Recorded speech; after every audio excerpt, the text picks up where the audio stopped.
Hello दोस्तों, जैसा कि आप सभी को मालूम है, हम इस चैनल के माध्यम से एमपीपीएससी प्रीलिम्स 2025 के लिए लगभग 100 टेस्ट इस चैनल में करेंगे। प्रीलिम्स से पहले 100 टेस्ट पूरे कंप्लीट होंगे। ठीक है, तो उसी सीरीज़ को आगे बढ़ाते हुए ये हमारा अगला टेस्ट है। और यदि आपने वो पुराने टेस्ट नहीं देखा है तो आप चैनल पर जाकर टेस्ट सीरीज़ के नाम से प्लेलिस्ट बनी हुई है, उसमें जाकर देख लें।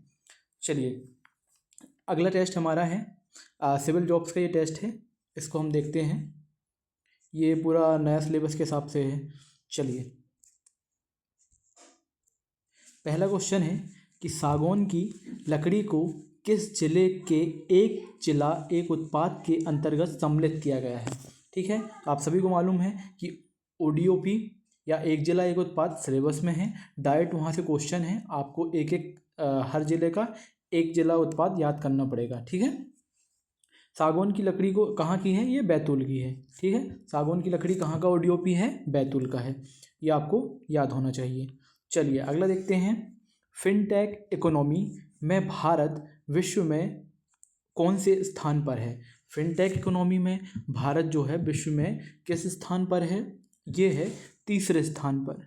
कौन से स्थान पर है, तीसरे स्थान पर भारत स्थित है। ठीक है, अगला क्वेश्चन है सर्वाधिक उत्पादों पर जीआई टैग प्राप्त करने वाला कौन सा राज्य शीर्ष पर है।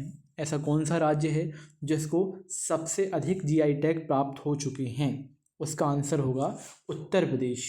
क्या होगा, उत्तर प्रदेश। जीआई टैग भी हमारे सिलेबस में है, वहाँ से भी क्वेश्चन बिल्कुल बन सकते हैं। ठीक है, उत्तर प्रदेश में है। लगभग उत्तर प्रदेश में 69 उत्पाद हैं दोस्तों। कितने हैं, 69, 69। और तमिलनाडु में फिर 58 हैं, ये सेकंड नंबर पे आ जाता है। चलिए, अगला क्वेश्चन देखते हैं, क्वेश्चन नंबर 4। यहाँ से आप प्रैक्टिस कर सकते हैं। लगभग 10 से 12 हज़ार क्वेश्चन यहाँ हो जाएंगे। ठीक है, तो वो परीक्षा की दृष्टि से हमारे लिए अत्यंत महत्वपूर्ण हो जाएंगे। ठीक है, फिर देखते हैं एंटी सैटेलाइट मिसाइल सिस्टम के संदर्भ में यहाँ कथन दिए गए हैं, उनमें से सत्य कथन को चुनना है। सत्य कथन कौन सा हो जाएगा। इस मॉडल का उद्घाटन नई दिल्ली में हुआ है, ऐसा ही कह रहे हैं। कथन 1 है, इसका उद्घाटन प्रधानमंत्री श्री नरेंद्र मोदी ने किया है। चलिए, इसका आंसर हो जाएगा ऑप्शन नंबर बी, 1 और 2 दोनों कथन सत्य हुए। ठीक है, चलिए, यहाँ तक क्लियर है सब कुछ। आप यहाँ से देख सकते हैं कि क्वेश्चन किस प्रकार से फ्रेम होते हैं, उसी हिसाब से हम अपनी तैयारी को और भी सुदृढ़ करेंगे। ठीक है, निम्नलिखित युग्मों पर विचार कीजिए। विचार कीजिए, तो विचार हम कैसे करेंगे। एक तरफ है नदियाँ और दूसरी तरफ होंगे संबंधित दर्रे। किस नदी का संबंध किस दर्रे से है, यहाँ पर सुमेलित करना है। इस प्रकार से ये क्वेश्चन फ्रेम हुआ है। ठीक है, अब देख लेते हैं कि इसका आंसर क्या हो जाएगा। ठीक है, मतलब इसमें देखना है कौन सा युग्म सत्य है, मतलब सत्य कौन कौन से हैं, पूरे नहीं देखना है। तो इसमें सत्य कौन सा है, रावी नदी रोहतांग दर्रा से संबंध रखती है, ब्यास नदी बड़ा लाचा दर्रे से संबंध रखती है, ऐसा ये कह रहे हैं। ठीक है, और सतलज सिपकीला दर्रे से है ना, लेकिन जो ब्यास है वो बड़ा लाचा दर्रे से संबंध नहीं रखती है, यहाँ ये गलत हो जाएगा। लेकिन रावी रोहतांग दर्रे और सतलज जो है सिपकीला दर्रे से इसका संबंध है, तो इसका आंसर हो जाएगा ऑप्शन नंबर सी। ठीक है, चलिए, अगला क्वेश्चन देखते हैं। हाल ही में डीआरडीओ ने किस बैलिस्टिक मिसाइल का सफल परीक्षण किया है। डीआरडीओ ने एक बैलिस्टिक मिसाइल का सफल परीक्षण कर लिया है। ये कौन सा है, ये है अग्नि प्राइम। ठीक है, अग्नि प्राइम ये हमारे यूनिट 7 का जो सेक्शन है ना, साइंस एंड टेक, वहाँ से ये क्वेश्चन बनता है दोस्तों। और ये करंट अफेयर से भी हम इसको जोड़ सकते हैं, तो दोनों दृष्टि से ही महत्वपूर्ण है। करंट में ऐसी चीज़ें हुई हैं जो साइंस एंड टेक से रिलेटेड है, तो वहाँ से ये क्वेश्चन पूछ लिया गया है। ठीक है, चलिए आगे देखते हैं कि ई विवेचना ऐप का संबंध किस क्षेत्र से है। ई विवेचना ऐप, ठीक है, ई विवेचना ऐप का संबंध किससे है, ये यूनिट 9 का सेक्शन जुड़ गया। ये पुलिस विभाग से संबंधित है। किससे है, पुलिस विभाग से संबंधित है ई विवेचना ऐप। ठीक है, अब देख लेते हैं क्वेश्चन नंबर 8। क्वेश्चन नंबर 8 क्या कहता है, 2023 में सुशासन सप्ताह कब मनाया गया? सुशासन सप्ताह कब मनाया गया? चलिए सुशासन सप्ताह की बात करते हैं। ये हमारे पॉलिटी वाले सेक्शन में जुड़ा हुआ है सुशासन, है ना। तो इसका आंसर हो जाएगा 19 दिसंबर से 25 दिसंबर के बीच। ऑप्शन नंबर सी, 19 दिसंबर से 25 दिसंबर के बीच 2023 में सुशासन सप्ताह मनाया गया। 19 दिसंबर से 25 दिसंबर 2023, ये डेट आप याद रखेंगे क्योंकि सुशासन सीधे सिलेबस में ऐड हुआ है। ठीक है, चलिए जब हम एमपी पॉलिटी वाला सेक्शन पढ़ते हैं ना तो वहाँ पर ये है। अप्रैल 1859 को ब्रिटिश सेना के किस मेजर ने शिवपुरी में तात्या टोपे को फांसी दे दी थी? तो अप्रैल 1859 में जो तात्या टोपे को फांसी दी गई थी वो किस मेजर ने दिया था? ब्रिटिश सेना का वो कौन सा मेजर था जिसने उसको दिया? ये था मेजर मीड। कौन था? मेजर मीड ने उनको फांसी दी थी। इन्होंने 1858 के विद्रोह में सक्रिय भागीदारी निभाई थी, इसलिए उनको फांसी की सज़ा दे दी गई। ट्रिपिकल नेटवर्क में सबसे महत्वपूर्ण कंप्यूटर है। ट्रिपिकल नेटवर्क में ये है नेटवर्क सर्वर। कौन सा है? Network server. ठीक है, ये यूनिट 9 का क्वेश्चन है। इस प्रकार से ये नेटवर्किंग जो टॉपिक है हमारा, वहाँ से ये इस प्रकार से क्वेश्चन फ्रेम होते हैं। ठीक है, किस ग्रंथ में मरुत का ऋत से उद्भव माना गया है? मरुत का ऋत से उद्भव माना गया है, ये माना गया है ऋग्वेद में। ठीक है, ये यूनिट 1 में जो नई 2-3 लाइनें ऐड हुई हैं उसमें ऋग्वेद, वेद, आरण्यक, ब्राह्मण ग्रंथ, ठीक है, उपनिषद, पुराण वगैरह जो ऐड हुए हैं वहाँ से ये क्वेश्चन बना है। तो किस ग्रंथ में मरुत का ऋत से उद्भव माना जाता है? ये है ऋग्वेद से। ठीक है, धर्मराजेश्वर स्मारक निम्नलिखित में से किस प्राचीन नगर से संबंधित है ना। ये धर्मराजेश्वर क्वेश्चन है दसपुर से। दसपुर कहाँ है? मंदसौर में। आगे देख लेते हैं क्वेश्चन नंबर 13 या 13। निम्नलिखित में से कौन सा एल्गोरिदम आर्टिफिशियल इंटेलिजेंस से संबंधित है? कौन सा एल्गोरिदम है जो आर्टिफिशियल इंटेलिजेंस से संबंधित है?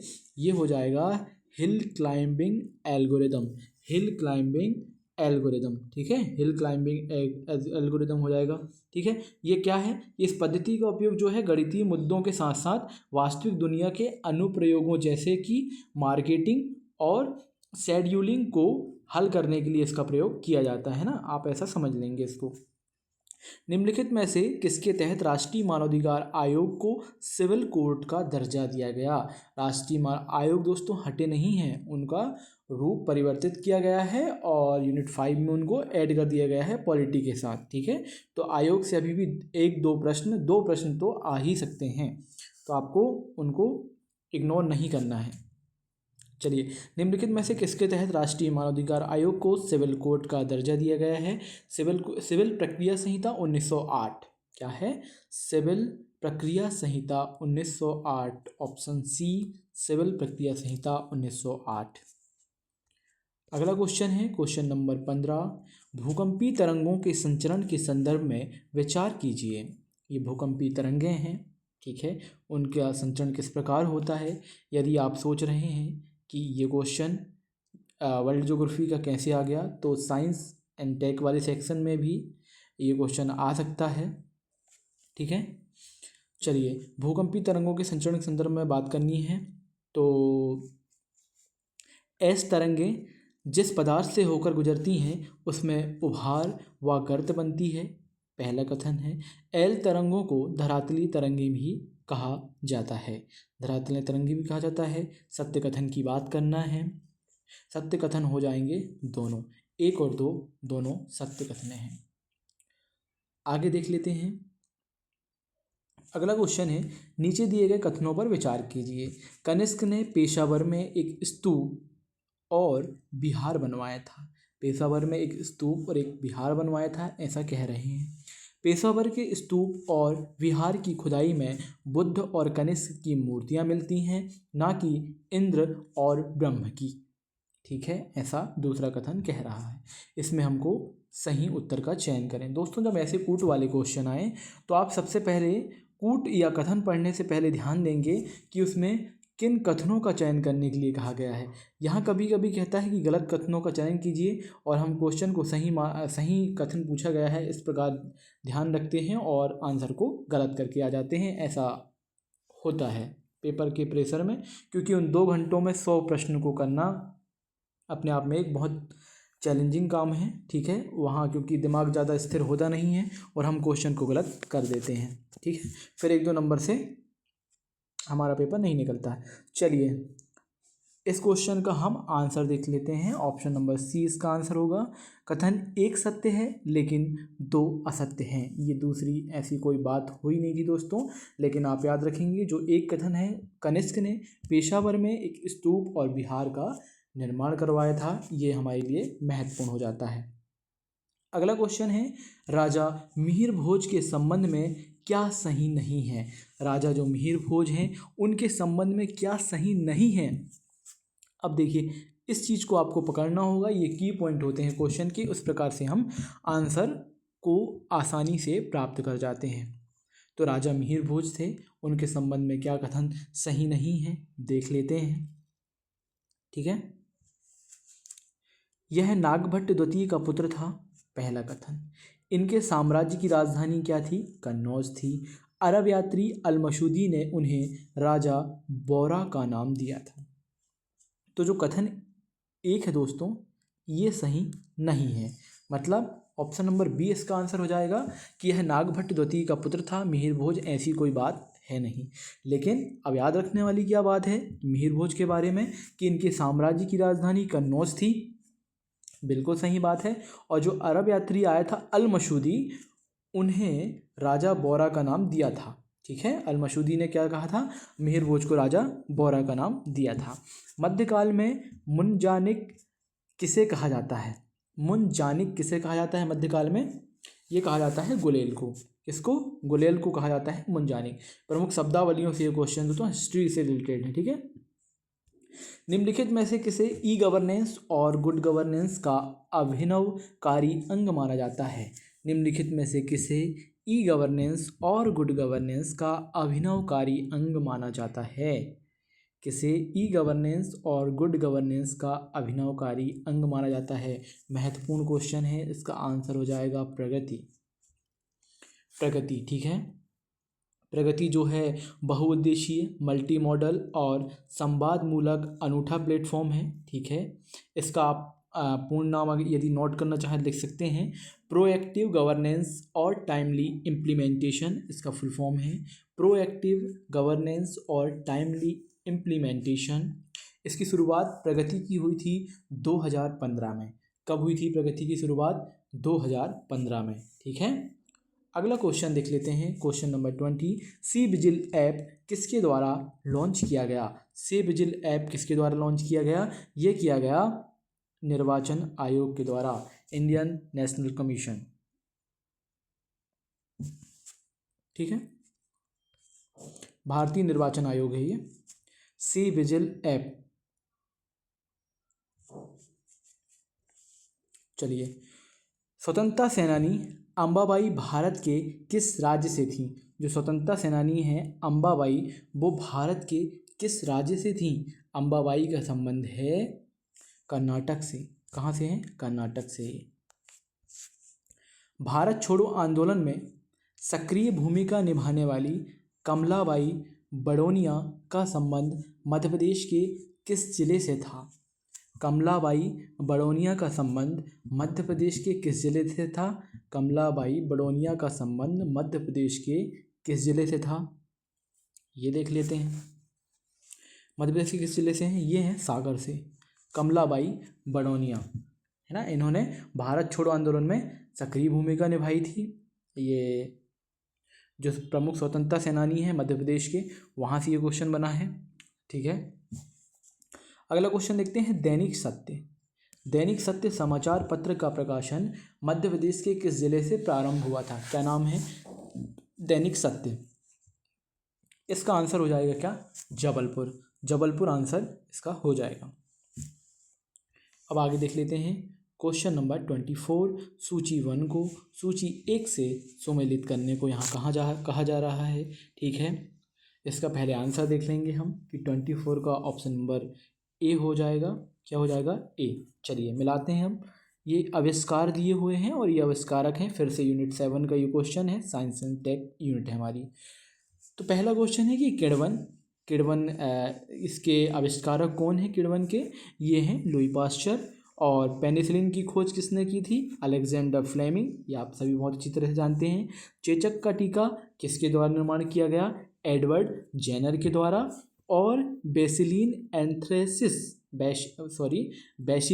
एंथ्रेसिस का जो है रॉबर्ट कोच के द्वारा किया गया था। ठीक है, चलिए आगे देख लेते हैं। केंद्र और राज्यों के बीच होने वाले विवादों का निर्णय करने की, जो केंद्र और राज्यों के बीच विवाद होते हैं उनका निर्णय करने की भारत के उच्चतम न्यायालय की शक्ति किसके अंतर्गत आती है? जो सुप्रीम कोर्ट की शक्ति है वो किस प्रकार की शक्ति है कि वो राज्यों और केंद्र के बीच जो विवाद हुए हैं उनको सॉल्व करने की क्षमता रखती है।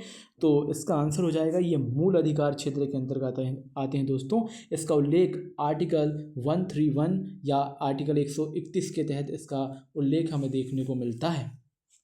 ठीक है, ये मूल अधिकार क्षेत्र के अंतर्गत आते हैं। ये कोई परामर्शदात्री, अपीली और रेट अधिकारिता क्षेत्र के अंतर्गत नहीं आता है। ये मूल अधिकार है कि सुप्रीम कोर्ट राज्य और केंद्र के बीच जब भी विवाद होंगे तो वह इनका निपटारा करेगी।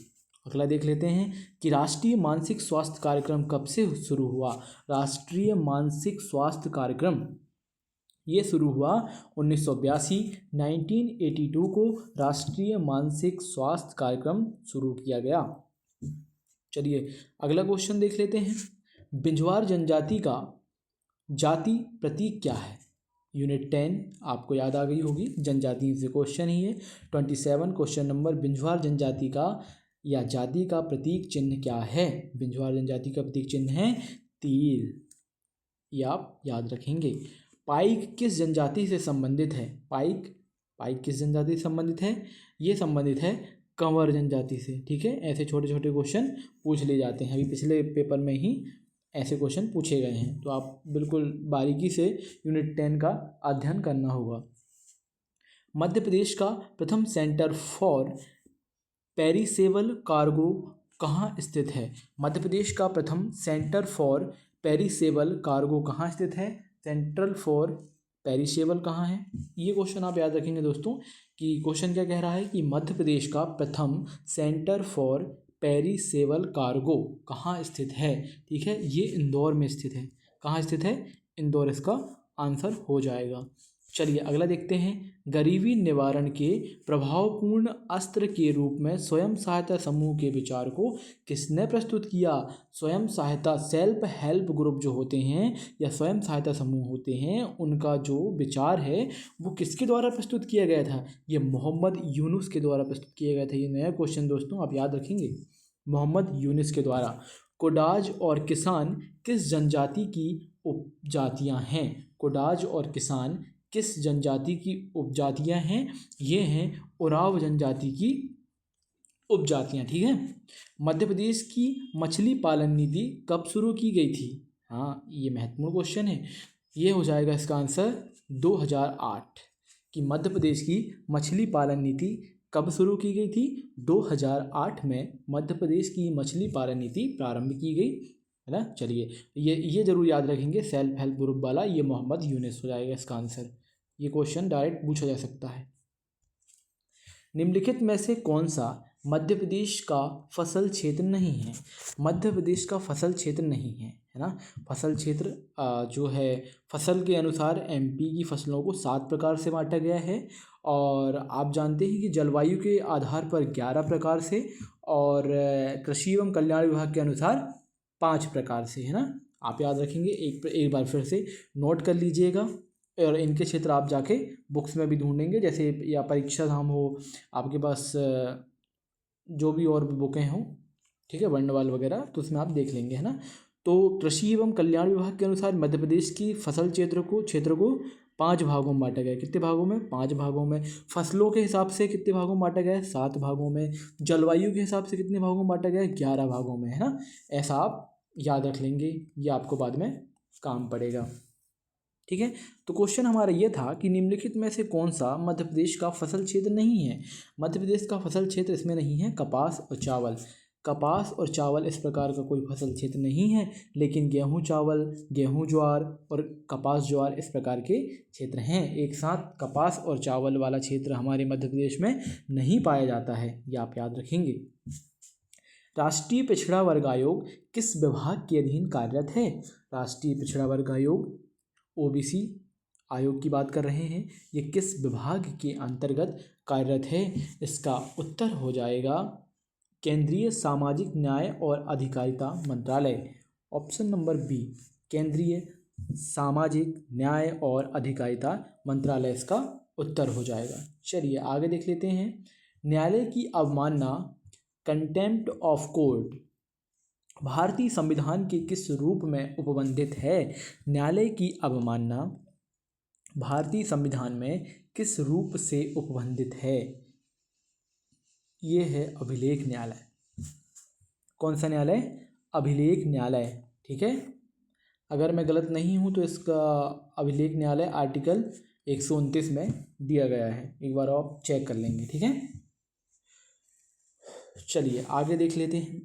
क्वेश्चन नंबर 36, वर्ष 2022-23 में कितने मीट्रिक टन गेहूं का उपार्जन हुआ? कितने मीट्रिक टन गेहूं उत्पादित की गई? मध्य प्रदेश की बात कर रहे हैं, ठीक है। वर्ष 2022-23 में कितने मीट्रिक टन, ठीक है। तो इसका आंसर क्या हो जाएगा? आर्थिक सर्वेक्षण ये 2022-23 के अनुसार है दोस्तों, ठीक है। 46.03 लाख मीट्रिक टन, ठीक है। ऑप्शन नंबर ए इसका आंसर हो जाएगा। चलिए आगे देखते हैं। मध्य प्रदेश के पास अन्य राज्यों के साथ साझा कितने जीआई टैग हैं? अन्य राज्यों के साथ मतलब साझा जीआई टैग हैं कि वो मध्य प्रदेश का भी जीआई टैग है और अदर किसी राज्य का भी जीआई टैग है, एक ही प्रोडक्ट है वो, ठीक है। इसका आंसर हो जाएगा दो ऐसे जीआई टैग हैं जो अन्य राज्यों के साथ साझा किए गए हैं, है ना।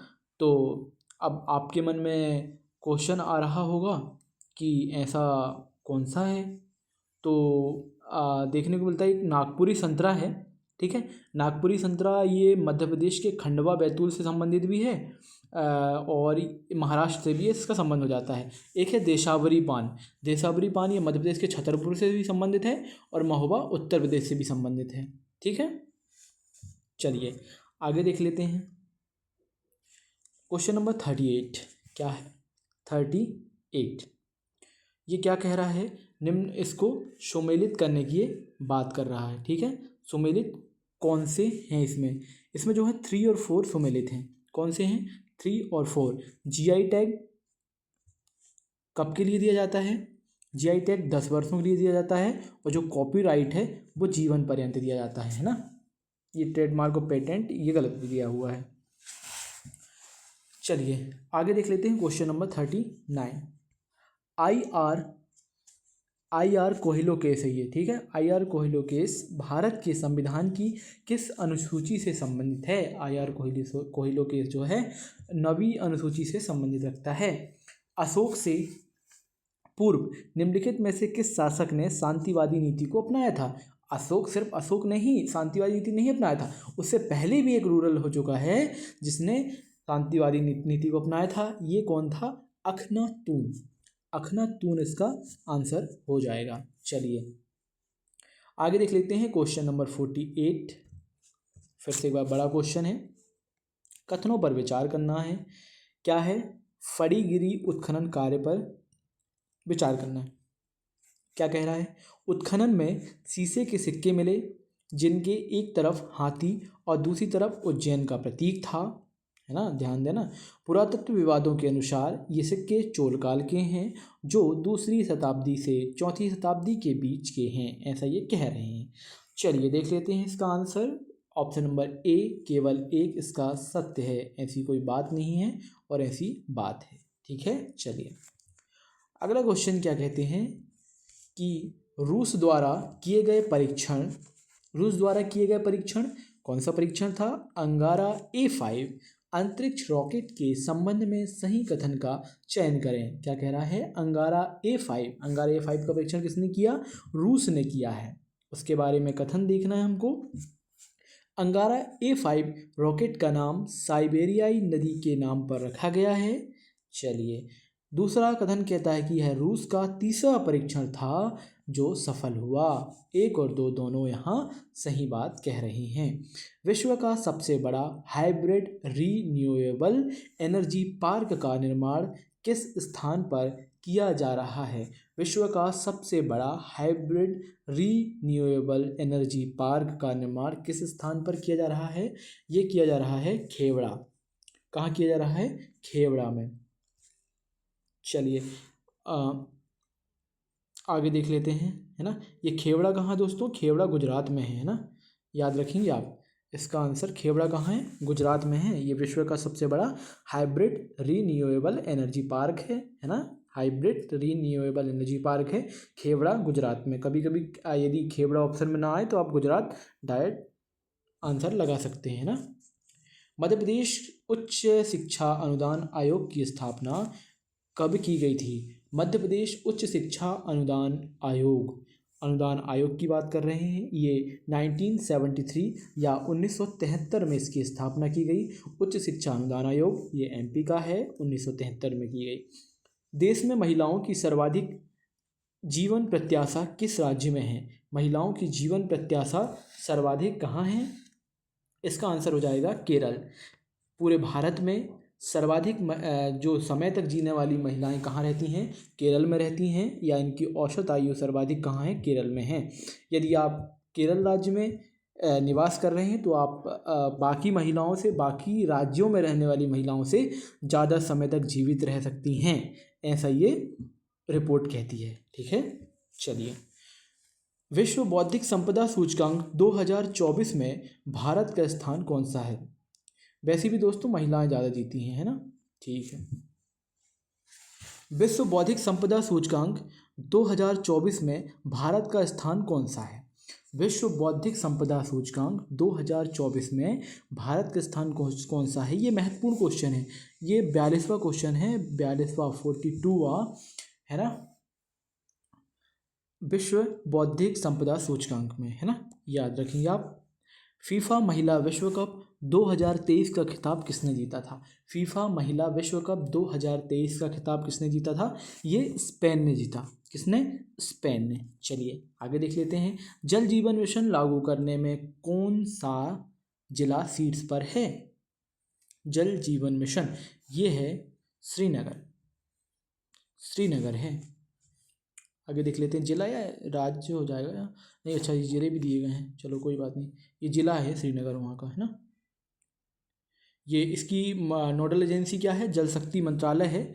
आप ये भी याद रख सकते हैं। और ये जल जीवन मिशन जो है 2019 में प्रारंभ हुआ था, 2019 में, है ना। बौने पौधों को किसके अनुप्रयोग से लंबा किया जा सकता है? जो छोटे पौधे होते हैं, जैसे मान के चलो ये छोटा पौधा है, कहाँ है? ये है, ये छोटा पौधा है ना। तो इसको क्या करना है? इसको हमें बड़ा करना है ना। अब इसको हम बड़ा कैसे करेंगे? ये बड़ा तब होगा, इसमें क्या डालना होगा हमको? जिबरेलिन डालना होगा। क्या? जिबरेलिन, है ना। चलिए जिबरेलिन डालेंगे तो ये पौधा जो है और बड़ा हो जाएगा, इतना बड़ा। ठीक है, चलिए ये आप याद रखिएगा। क्या? जिबरेलिन, है ना। जेबरा बड़ा होता है तो ऐसा आप जिबरेलिन याद रख लेंगे। चलिए क्वेश्चन नंबर 50 आगे देखते हैं। हमारे शरीर में मस्तिष्क का कौन सा भाग संवेगात्मक क्रियाओं को नियंत्रित करता है? संवेगात्मक क्रियाओं को नियंत्रित कौन करता है? ये हाइपोथैलेमस करता है। कौन करता है? संवेगात्मक क्रियाओं को हाइपोथैलेमस नियंत्रित करता है। अगला क्वेश्चन, निम्नलिखित में से किस राज्य ने भारत का पहला जैव विविधता ग्राम एटलस लॉन्च किया है? किस राज्य ने भारत का पहला जैव विविधता ग्राम एटलस, ग्राम का नाम क्या है? ये जैव विविधता ग्राम है, एटलस है, उसको लॉन्च किया है। ये किसने किया है? ये गोवा ने किया है। ठीक है, गोवा। पीएम मोदी ने किसके लिए पीएम विश्वकर्मा योजना लॉन्च की है? पीएम मोदी ने किसके लिए पीएम विश्वकर्मा योजना लॉन्च की है? ये की है कारीगरों के लिए। किसके लिए? कारीगरों के लिए, कारीगर या शिल्पकारों के लिए, है ना। विश्वकर्मा योजना 17 सितंबर 2023 की योजना है, आप नोट कर लेंगे, 17 सितंबर 2023 की, ठीक है। मध्य प्रदेश राज्य मिलेट मिशन में कितने मोटे अनाजों को शामिल किया गया है? मध्य प्रदेश राज्य का जो मिलेट मिशन है, ठीक है, उसमें कितने मोटे अनाजों को शामिल किया गया है? 8 अनाजों को शामिल किया गया है। कितने? 8। यदि आपके पास पेन कॉपी हो या पेन कॉपी हो, ठीक है, तो आप ऐड कर सकते हैं। ये 8 फसलें कौन सी हैं, 8 मोटे अनाज कौन से हैं? ज्वार, बाजरा, कोदो, कुटकी, सांबा, चैना, कनगी और रागी, है ना। ये मोटे अनाज है दोस्तों, ठीक है। चलिए अगला क्वेश्चन देख लेते हैं। उत्तर से दक्षिण की अवस्थिति के आधार पर भारत की निम्नांकित पत्तनों को व्यवस्थित कीजिए, है ना। उत्तर से दक्षिण की ओर बात कर रहे हैं, इसका आंसर हो जाएगा बी, ठीक है। तो आप देख लेंगे सबसे पहले कोची। कोची कहाँ है? कोची केरल में है। फिर कोची कहाँ है? केरल में है। फिर मार्मागोआ कहाँ है? गोवा में है। न्यू मंगलोर ये कर्नाटक में है। नाहशेवा कहाँ है? महाराष्ट्र में है, ठीक है। इस प्रकार आप इनको जमा लेंगे। मध्य प्रदेश में जनसंख्या स्थिरीकरण या नियंत्रण दिवस कब मनाया जाता है? जनसंख्या नियंत्रण दिवस ये आप सभी जानते हैं, 11 मई को ये मनाया जाता है। कब मनाया जाता है? 11 मई को, ठीक है। अगला क्वेश्चन, भारत के प्रमुख सोनार पंच इंद्रिय का विकास किसने किया था? भारत के प्रमुख सोनार पंच इंद्रिय का विकास ये किया था DRDO ने, DRDO ने, ठीक है। DRDO इसका आंसर हो जाएगा। कोशिका विभाजन की किस अवस्था में अर्ध गुणसूत्रों में विनिमय अर्थात क्रॉसिंग ओवर होता है? क्रॉसिंग ओवर किस में होता है? ये हो जाएगा पैकिटीन में। किसमें? पैकिटीन में। जन्म के बाद मानव के किस ऊतक में कोई कोशिका विभाजन नहीं होता? जन्म के बाद, जन्म हो चुका है, अब जन्म के बाद किस ऊतक, ऐसा कौन सा ऊतक है जिसमें कोशिका विभाजन नहीं होता है? इसका आंसर हो जाएगा तंत्रिका। तंत्रिका तंत्र में कोई विभाजन नहीं होता है, ठीक है। इसलिए जब गाड़ी चलाते समय बोलते हैं कि हेलमेट पहन लीजिए, क्योंकि तंत्रिका तंत्र का संबंध वहीं से होता है, और यदि सर फूट जाए तो फिर उसका विभाजन नहीं हो सकता और वो ठीक नहीं होगा, है ना। ये हेलमेट लगाने का लॉजिक है। चलिए, पागलपंथी विद्रोह का नेतृत्व किसके द्वारा किया जाता है? पागलपंथी विद्रोह, है ना, पागलपंथी विद्रोह ये है टीपू शाह। टीपू शाह इसका नेतृत्व करते हैं। पागलपंथी विद्रोह आप सभी को मालूम है, 1825 से 1827 के बीच ये लड़ा गया। इसका प्रभावित क्षेत्र था असम, ठीक है। जो नॉर्थ ईस्ट वाला राज्य हमारा कौन सा? असम, वहाँ पर इसका संचालन हुआ था या विद्रोह हुआ था। अगला क्वेश्चन देखते हैं, क्वेश्चन नंबर 60। किसने यह कहा था कि कोई भी राजनीति धर्म से रहित नहीं है? ऐसी कोई राजनीति नहीं है जो धर्म से संबंधित ना हो, है ना। तो इसका आंसर हो जाएगा महात्मा गांधी ने ये बात कही थी, है ना, कि हर एक राजनीति धर्म से जुड़ी हुई है। प्रकाश संश्लेषण का प्रथम स्थायी उत्पाद है। प्रकाश संश्लेषण का प्रथम स्थायी उत्पाद क्या है? ये है फास्फोग्लिसरेरिक अम्ल। चलिए, निम्नलिखित स्मृतियों में से सबसे अच्छी व व्यवस्थित रचना किसे माना जाता है? सबसे अच्छी व व्यवस्थित रचना किसे माना जाता है? याज्ञवल्क्य स्मृति को, याज्ञवल्क्य स्मृति को। आगे देख लेते हैं, निम्नलिखित में से किस राज्य में एक भी अनुसूचित जनजाति निवास नहीं करती है? एक भी अनुसूचित जनजाति निवास नहीं करती है, ऐसा देख लेते हैं, है ना। ST निवास नहीं कर रही है दोस्तों, ये है हरियाणा में नहीं करती। निम्न में से कौन लोकसभा के उपाध्यक्ष थे? लोकसभा के उपाध्यक्ष कौन थे? ये हो जाएंगे अनंत शयनम। अनंत शयनम जो है लोकसभा के उपाध्यक्ष रहे हैं, अनंत शयनम। निर्वाचन आयोग द्वारा वीवीपैट का प्रयोग किस लिए किया जाता है? वीवीपैट का प्रयोग किस लिए किया जाता है ये देख लेंगे हम। ये मतदाता के वोट जांचने के लिए वीवीपैट का प्रयोग किया जाता है ना। और ये वीवीपैट का फुल फॉर्म यदि आपको नोट करना हो तो नोट कर सकते हैं कि verified voter verified paper audit trail.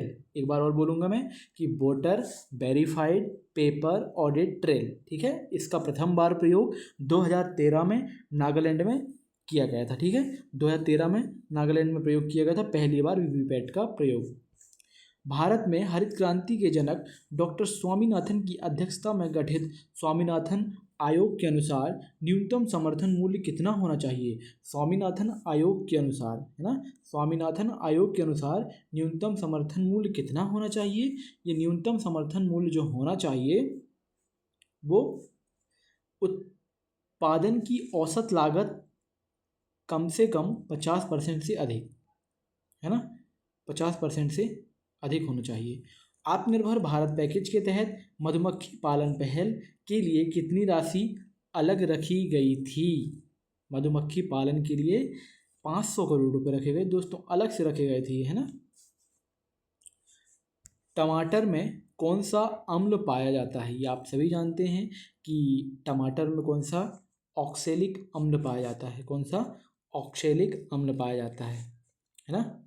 बाकी आपको पता है कि संतरे में सिट्रिक अम्ल पाया जाता है, फिर दही में लैक्टिक अम्ल पाया जाता है, सिरके में एसिटिक अम्ल पाया जाता है और टमाटर में ऑक्सैलिक अम्ल पाया जाता है ना। आप नोट कर लेंगे। और यदि आप नोट ना कर पाएँ वीडियो को थोड़ा पीछे करें और फिर से एक बार सुन लें तो याद हो जाएगा। मिश्र धातु निगम लिमिटेड का मुख्यालय कहाँ है। मिश्र धातु निगम लिमिटेड का मुख्यालय ये है हैदराबाद में। कहाँ है, हैदराबाद में। चलिए अगला क्वेश्चन देखते हैं। रेवा शब्द का संबंध किससे है। रेवा शब्द, है ना, ये नदी वाला बात नहीं हो रही दोस्तों, है ना, नहीं तो आप रेवा का संबंध नर्मदा से बोल रहे हैं, पुरुकुश से बोल रहे हैं, है ना, तो लफड़ा हो जाएगा वो। चलिए ये रेवा जो है भारत की प्रथम बैटरी से चलने वाली कार है दोस्तों, ये, है ना, बैटरी वाली कार। ये रेवा जो है भारत की प्रथम बैटरी से चलने वाली कार है इसका आंसर। भारत के संविधान के निम्नलिखित में से किस अनुच्छेद के अनुसार धन विधेयक को राज्यसभा में पेश नहीं किया जाएगा। भारत के संविधान में किस अनुच्छेद के अनुसार धन विधेयक को राज्यसभा में पेश नहीं किया जाएगा, ऐसा कहा जा रहा है। राज्यसभा में पेश नहीं किया जाएगा, ये अनुच्छेद 109 के तहत, है ना, यहाँ कहा गया है दोस्तों। अनुच्छेद 109 में धन विधेयक की धन विधेयक की प्रक्रिया दी गई है। उसी प्रक्रिया में कहा गया है कि राज्यसभा में पेश नहीं किया जाएगा। और जो अनुच्छेद 110 है, आप कहेंगे अनुच्छेद 110 में धन विधेयक की परिभाषा दी गई है। प्रक्रिया धन विधेयक की 109 में दी गई है, परिभाषा 110 में दी गई है। आप ये अच्छी तरह से जानते होंगे, यदि नहीं जानते तो इसको नोट कर लेंगे, है ना। बाकी अगला क्वेश्चन देखते हैं। Question number 72। जनजातीय बाहुल्य जिलों के जनजातीय विद्यार्थियों का कौशल प्रशिक्षण प्रदान करने से संबंधित है। ये संबंधित किससे है। सक्षम कार्यक्रम। सक्षम कार्यक्रम क्या है ये। जनजातीय बाहुल्य जिलों के जनजातीय विद्यार्थियों का कौशल प्रशिक्षण प्रदान करने से संबंधित है। अगला क्वेश्चन। कृषि लागत एवं मूल्य आयोग की स्थापना। फिर से महत्वपूर्ण क्वेश्चन। कृषि लागत एवं मूल्य आयोग की स्थापना कब की गई। 1965 में की गई। मुख्यालय नई दिल्ली में है 1965 में। दोस्तों यदि आपको वीडियो अच्छा लग रहा हो चैनल को सब्सक्राइब जरूर कर लें, क्योंकि हम लगभग 100 टेस्ट की सीरीज इसमें चलाने वाले हैं, है ना, प्रीलिम्स होने से पहले, है ना। लगभग हमारे 70 to 75 डेज़ बचे हुए हैं एग्ज़ाम से पहले के, उसमें हम इनको कंप्लीट करेंगे। MS वर्ड प्रयोग किया जाता है। MS वर्ड प्रयोग किया जाता है पद्यांश डाटा संशोधन हेतु, इसका प्रयोग किया जाता है। जग्गाखेड़ी औद्योगिक क्षेत्र किस जिले में है। ये मंदसौर में है। जग्गाखेड़ी औद्योगिक क्षेत्र है, ये कहाँ है, मंदसौर में है। फ्लोराइड खनिज मध्य प्रदेश के किस जिले में से प्राप्त होता है। फ्लोराइड प्राप्त होता है जबलपुर से, है ना। कहाँ पाया जाता है, जबलपुर। अगला क्वेश्चन है। इंसुलिन प्राप्त होता है। इंसुलिन कहाँ से प्राप्त होता है। ये प्राप्त होता है डहेलिया की जड़ों से। डहेरिया की जड़ों से। मध्य प्रदेश के पहले चाइल्ड फ्रेंडली न्यायालय की स्थापना किस जिले में की गई? चाइल्ड फ्रेंडली न्यायालय ये हैं होशंगाबाद में। होशंगाबाद में चाइल्ड फ्रेंडली न्यायालय। इनमें से कौन गोंड शासक नहीं था? गोंड शासक कौन नहीं था? राहिल नहीं था दोस्तों। बाकी नरेंद्र शाह, पहाड़ सिंह, संग्राम शाह, ये सभी गोंड शासक हुआ करते थे। बौद्ध ग्रंथों में किसे अच्युतगामी या अच्युतगामिनी कहा गया है? इसका आंसर आप सभी जानते हैं, उज्जैन। उज्जैन को बौद्ध ग्रंथों में अच्युतगामी या अच्युतगामिनी कहा गया है। चलिए 80 क्वेश्चन हमारे कंप्लीट हो चुके हैं। अगला क्वेश्चन है 81, नर्मदा घाटी की जलवायु कैसी है? इस प्रकार के क्वेश्चन एमपीपीएससी हमारा हर साल पूछता है कि नर्मदा घाटी की जलवायु कैसी है। इसकी जलवायु है, ग्रीष्म ऋतु में अत्यधिक गर्म होती है ये, और शीत ऋतु में साधारण ठंड होती है। ये नर्मदा घाटी की जलवायु है ना। जब शीत ऋतु होगी तो साधारण ठंड होगी, ज़्यादा ठंड नहीं होगी।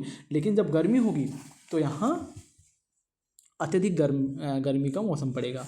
नीति आयोग ने यूएनओ द्वारा निर्धारित 17 एसडीजी में से 13 को शामिल करते हुए एसडीजी इंडिया इंडेक्स का निर्माण किया है। यूएनओ के निम्नलिखित एसडीजी लक्ष्यों में से कौन सा एसडीजी इंडिया इंडेक्स में छूट गया है? एसडीजी इंडिया इंडेक्स में कौन सा छूट गया है? ये छूट गया है लक्ष्य 12 या लक्ष्य 12। एस्पायर योजना के संबंध में असत्य कथन कौन सा है? एस्पायर योजना के संबंध में कथन असत्य है, असत्य कथन कह रहा है। अब असत्य कथन दोस्तों ये सभी हैं, उपरोक्त सभी असत्य हैं, है ना। चलिए ये गजब क्वेश्चन है, इस क्वेश्चन को हम नहीं पढ़ेंगे। मानव मस्तिष्क या सिर में कुल कितनी हड्डियां होती हैं? फिर महत्वपूर्ण क्वेश्चन है ना। ये डायरेक्ट क्वेश्चन पूछ ले जाते हैं। मानव मस्तिष्क में कुल कितनी हड्डियां हैं? ठीक है, ऑप्शन नंबर 29 है ना, 29। ऑप्शन नंबर बी है 29 हड्डियां होती हैं मानव मस्तिष्क में या सिर में। मध्य प्रदेश के किस भूभाग को कृषि अर्थव्यवस्था की रीढ़ की हड्डी कहा जाता है? मध्य प्रदेश के किस भूभाग को कृषि अर्थव्यवस्था की रीढ़ की हड्डी कहा जाता है? ये नर्मदा घाटी को कहा जाता है दोस्तों, कृषि अर्थव्यवस्था की रीढ़ की घाटी, है ना। इस क्वेश्चन क्या कहता है? महामारी के दौर में चिकित्सकों में विटामिन सी से भरपूर भोजन करने का परामर्श दिया। उस समूह को चुनिए जिसमें विटामिन सी प्रचुर मात्रा में पाया जाता है। विटामिन सी प्रचुर मात्रा में पाया जाता है, ये हैं ब्रोकोली, स्ट्रॉबेरी और नींबू। इसमें पाया जाता है क्या? Vitamin C. भारत का कौन सा राज्य क्षेत्रफल और जनसंख्या के मामले में समान रैंकिंग स्थान पर है? कौन सा राज्य जो है क्षेत्रफल और जनसंख्या के मामले में समान रैंकिंग स्थान पर है? ये है मेघालय। कौन सा है? मेघालय। ठीक है, अगला क्वेश्चन देखते हैं। रानी तपस्विनी के संबंध में असत्य कथन को ढूंढिए। इस प्रकार आपको कीवर्ड्स पकड़ना होगा क्वेश्चन में कि असत्य कथन पूछ रहा है। रानी तपस्विनी है, तो इसका सही उत्तर क्या हो जाएगा कि असत्य कौन सा है? ये अवंतीबाई की भतीजी थी। बिल्कुल नहीं थी भतीजी। अब इनका नाम देख, इनके बारे में जो 3 कथन सत्य दिए हुए हैं वो हम याद करेंगे। रानी तपस्विनी, इनका वास्तविक नाम सुनंदा था। 1857 की क्रांति में उन्होंने सक्रिय रूप से भाग लिया था। इन्हें कैद कर अंग्रेजों द्वारा तिरुचिरापल्ली जेल में रखा गया था, है ना। कहाँ रखा गया था? तिरुचिरापल्ली जेल में। अगला क्वेश्चन है, कमलापति महल कब निर्मित करवाया गया था? रानी कमलापति महल जो है कब निर्मित करवाया गया था? 89 ए 1722 में कमलापति महल निर्मित करवाया गया था, 1722 में दोस्तों। ठीक है, कब? 1722 में। लगभग 300 साल हो गए और अभी भी ये महल स्थित है। लगभग ये 7 मंजिला इमारत है ये, है ना। ठीक है, और 7 मंजिला इमारत थी ये जब बनाई गई थी। ये भोपाल का जो छोटा तालाब है उसमें ये लगभग डूब गया है क्षेत्र। इसकी लगभग ऊपर का एक आध मंजिला हिस्सा भी दिखता है, बाकी नहीं दिखता, है ना। जो लोग भोपाल में रहते हैं उन्होंने ज़रूर ये देखा होगा। चलिए, और निजाम शाह ने इसका निर्माण करवाया था। किसका? कमलापति महल का निर्माण निजाम शाह ने करवाया था। और वहीं पर रानी कमलापति की मूर्ति जहाँ उन्होंने समाधि ली थी महल के जस्ट सामने छोटे तालाब में उनकी प्रतिमा बनी हुई है। यदि आपने देखा होगा तो आप जाकर देख सकते हैं एक बार फिर से। निम्नलिखित में से किस राज्य की जनसंख्या 20 लाख से अधिक है? 20 लाख से अधिक है दोस्तों, ठीक है, किस राज्य की? ये मेरा क्वेश्चन है। मणिपुर। मणिपुर की जनसंख्या जो है 20 लाख से अधिक है। आपदा प्रबंधन के भाग के रूप में कितने विशिष्ट प्रकार के कार्यों को परिभाषित किया गया है? आपदा प्रबंधन के भाग के रूप में कितने विशिष्ट प्रकार के कार्यों को परिभाषित किया गया है? ये किया गया है 6। मौर्य काल के मार्ग निर्माण अधिकारी को क्या कहा जाता था? यहाँ से बहुत क्वेश्चन आते हैं दोस्तों। जो मौर्य काल के प्रमुख तीर्थ हैं, अधिकारी हैं, वो जरूर आप याद कर लें, ये पूछ लेते हैं। तो निर्माण अधिकारी को, जो मार्ग निर्माण अधिकारी, इसको क्या कहते थे? एग्रोनोमोई कहा जाता था, एग्रोनोमोई है। जैसे प्रशासता है, इसको कारागार का अध्यक्ष कहा जाता था। समाहर्ता है, कराधान आय का संग्रह करता था ये। कार्मांतिक है, उद्योग एवं कारखानों का अध्यक्ष था। ठीक है, ऐसे आप याद कर लेंगे लिस्ट बना के। मतलब 10-20 हैं, याद हो जाएंगे। कांग्रेस केवल सूक्ष्मदर्शी अल्पसंख्यक का प्रतिनिधित्व करती है, यह कथन किसका है? कांग्रेस केवल सूक्ष्मदर्शी अल्पसंख्यक का प्रतिनिधित्व करती है, यह कथन किसका है? यह कथन है लॉर्ड डफरिन का। लॉर्ड डफरिन का ये कथन है। देश के किसी भी क्षेत्र में आवागमन की स्वतंत्रता का प्रावधान है। देश के किसी भी क्षेत्र में आवागमन की स्वतंत्रता का प्रावधान है। आवागमन की स्वतंत्रता का प्रावधान क्या है, देख लेते हैं। इसका आंसर क्या हो जाएगा? अनुच्छेद 19(1)(d) इसका आंसर हो जाएगा। ठीक है, 19 का भी सब क्लॉज के अंदर है ये, 19(1)(d). कमजोर एआई या कमजोर आर्टिफिशियल इंटेलिजेंस का उदाहरण नहीं है। कमजोर की बात कर रहे हैं ये। इसका आंसर हो जाएगा इनमें से कोई नहीं। सीरी, एलेक्सा, बिक्सबाई, ये सारे मजबूत हैं आर्टिफिशियल। चलिए अगला क्वेश्चन देखते हैं। डाटा डिडलिंग क्या है?